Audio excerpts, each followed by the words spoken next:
This is a gold and carnelian Fobs seal created by the Italian engraver Benedetto Pistrucci to commemorate the coronation of King George IV in 1820. It shows the king in the guise of a Roman emperor, heroic and strong in armour and a laurel wreath around his head. But we know that this isn't the full story of his appearance.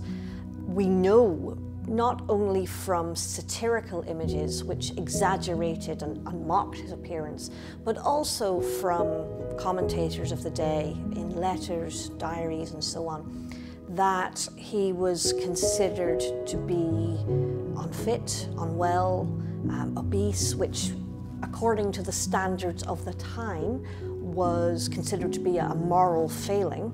It was a very fat-phobic period in history.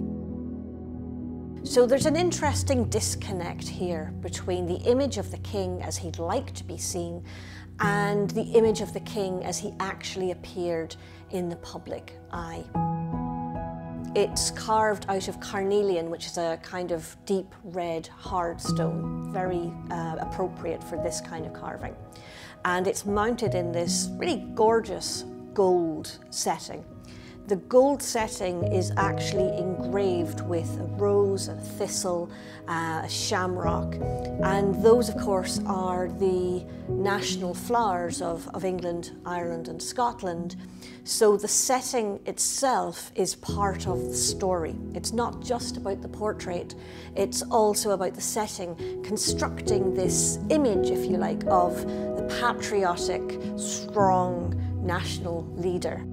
A lot of us have social media accounts, Instagram, Twitter, TikTok, and whether we realize it or not, we are presenting a version of ourselves to our public, as little or as large as that might be, that is perhaps not the full picture of who we are as individuals. You know, we're putting on the holiday snaps, the well-chosen photographs of us in our nicest clothes, for example. So although what George is doing, what the king is doing, commissioning these portraits, might strike us as something that's specific or unique to monarchy, actually it's just a more extreme and more pronounced version of something that we do with our own lives every day.